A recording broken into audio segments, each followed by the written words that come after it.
Okay, Scorpio. So the first card that came up for you is the same as the Magician card.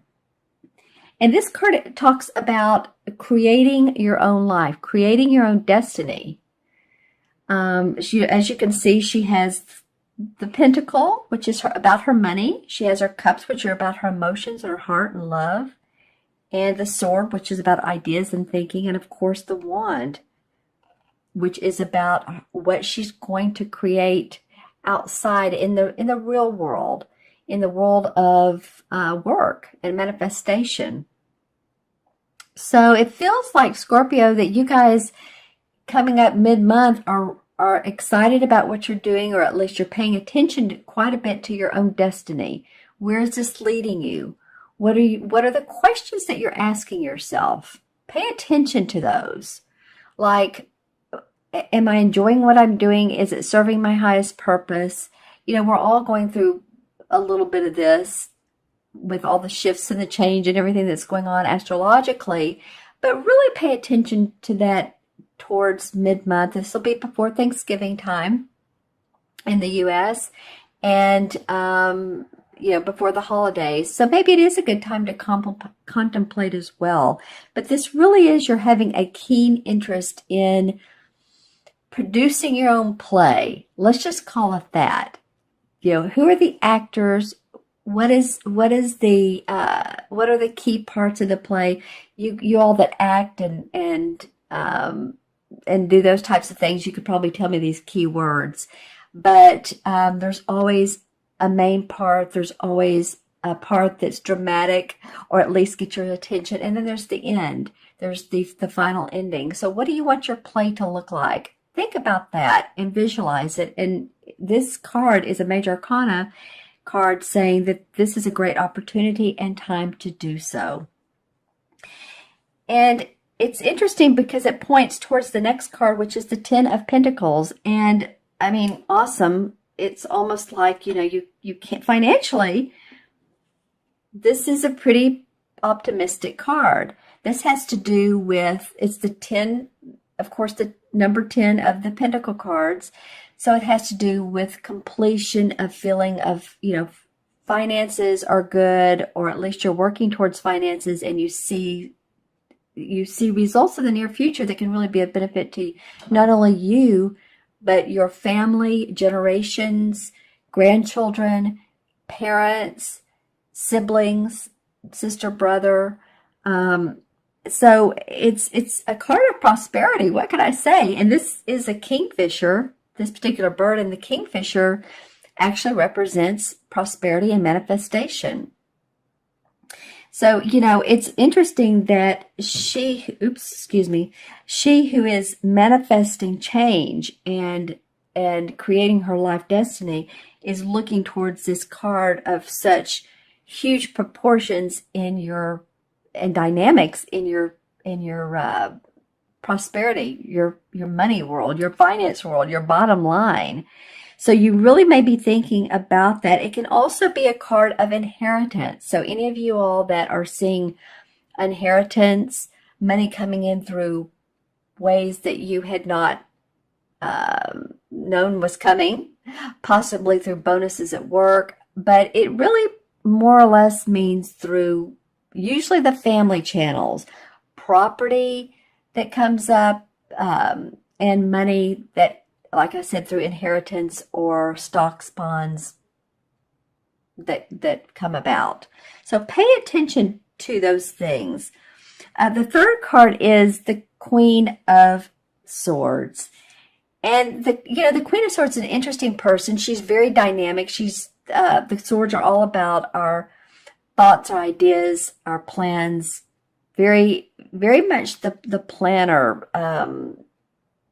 And she's can be a little sharp with her words. It's interesting with the sword. She's great with her intellect, but she can be a little bit cunning. And so this person can either represent, you're being that way. You're having the aspects of the Queen, and also this represents an air sign. So that'd be Libra, Gemini, or Aquarius, Sun, Moon, or Rising, and the aspects that they have. That all three of those signs, excuse me, are very intellectual.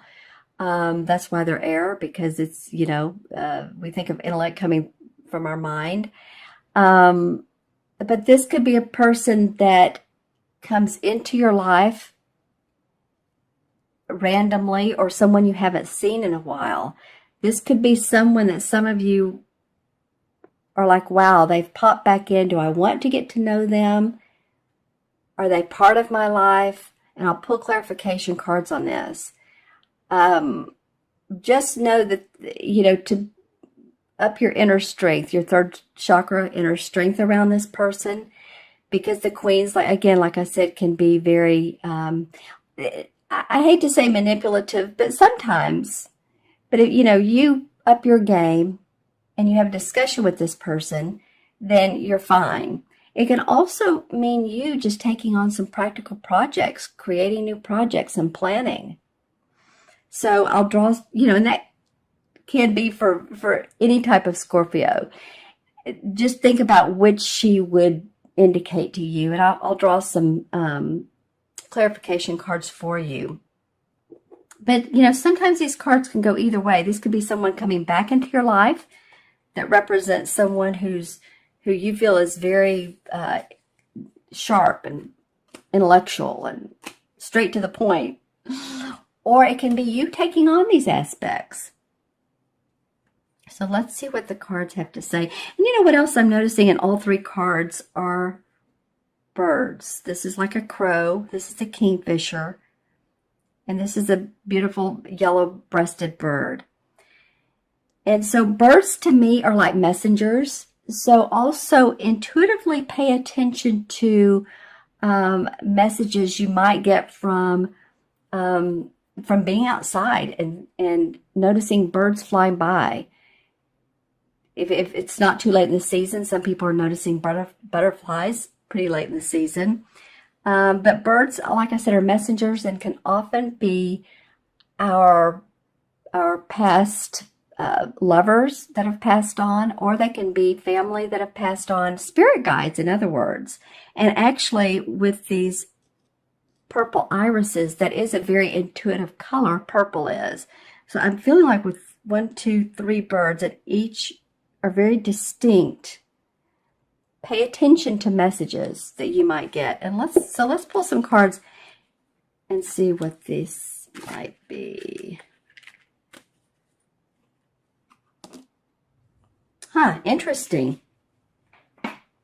Well, the Nine of Swords, and this came up from one of my readings. I believe it was for Pisces last readings I did in the beginning of November, came up under this card. And so this definitely meant, she's been crying, she's been worrying. There's a problem with this Queen of Swords. This person's come back in, and they're not meant for her or him, or if it's a woman or man. This can be a man or woman. So, that can be. It came up under the Witch, which is the same as the Magician. So I feel like some of you have really worried over some of your structure, your finances, your home, your house. I was trying to say home and house at the same time. But you're ready to create new. Actually, this may have been not great for you, but at least beneficial in sometimes we just need to let go of limiting beliefs, limiting ideas, thoughts, release them, let them come out of us so that we can start anew. And that's what this Magician card is saying. So for the Ten of Pentacles, the one that wants to come out, well, there's some angelic blessings, temperance around this. Temperance card meaning balancing. You're doing the balancing act. As you can see, she's an angel, and then she's working with this cup. And this cup has a lot of emotions in it. So she's paying attention. In fact, there's a crown. If you look in this yellow cloud right here, there's a crown. So she's paying attention to her crown chakra and spiritual wisdom that she's gaining. And also through her emotions. So paying attention to what's coming in, like I said a minute ago, intuitively, and manifesting, combining that with the earthly planes, with what she can emotionally feel good about and produce. And I feel like this has to do with your money, your income, setting that firm foundation for yourself. And the Queen of Swords. Okay, well, the Page of Rods came up. The Page of Rods usually indicates a message coming in of work, of something. You hear about a new idea to further your work. Someone says something to you like, you could do this, and this could really, help you out. And that's what I was saying earlier about listen to other people. So interesting, the Page of Swords is almost shouting out to her. So it feels like possibly this Page of Swords, because this person is a talker. This is a fire sign, Leo, Sagittarius, or Aries. But the fire is, you're able to come up with these analytical ways of thinking when you reach into your page. This page may be a person who has inspired you. It may be even a child. But it does feel like that you feel inspiration. Now, this person, like I said earlier, is a queen that has come back into your life and you're not really great about it. Feeling great about it. Pay attention to anyone who has offered you suggestions, called you on the phone, a salesperson, salespeople.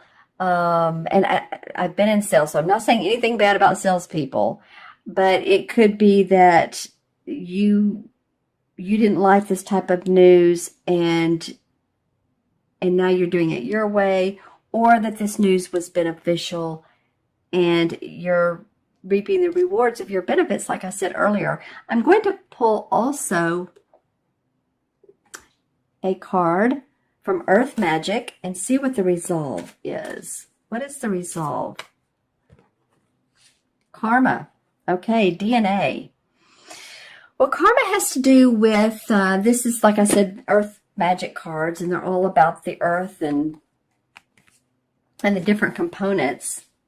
And it feels to me like with the karma card that you guys are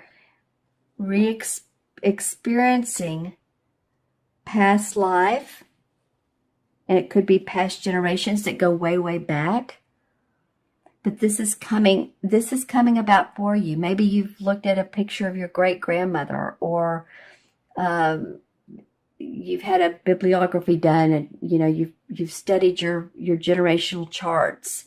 So you've studied that, and you're looking at why you're the way you are, and how this is benefiting you, or how it's making you look at life. So in the DNA part, for me, can spell a couple things. I mean, DNA obviously is a collective of your, who you are over time. Your DNA is your timestamp of your collective consciousness on this earth. So this goes pretty deep, Scorpio, my friends, but it does say that you can continue this process through generations, or you can change it. If there's something about yourself that you love and you want to almost teach the generations below you, then you can do that. And if not, then you can change it. You can change the generations and the way that you all been doing things. In other words, if you've always had, say, Christmas, you've opened your packages on Christmas morning, you may say, hey, this year I want to do it differently. Let's do a big Christmas Eve gala. Let's change our tradition, and let's see how that works out. So it's an interesting card to come up. It can even go deeper. It can be about your spirituality. It could be that you were a part of a family that was a very religious, or they felt one way about evolution, because evolution's coming up, and you see things a different way. So take a look at that if you get a chance, if that comes up. And of course, being around family this Christmas holidays may give you time to at least observe, right? Okay, my friends, I'm going to add up the original 3 cards. We have the 1, 11, 12. 1 and 2 is 3. So 3 is about creative expression. And I feel like that really goes hand in hand with this Magician, because it feels like you can create the life you want. Own what you have. Own what you want to put together, who you are, your values, those questions I was talking about earlier. Ask yourself those questions, and then you can express them in whatever way you want, whether it's verbally or whether you have a creative hobby or you're a broadcaster or you're an intuitive like me, however way it feels good to you. This gives you the chance to do that.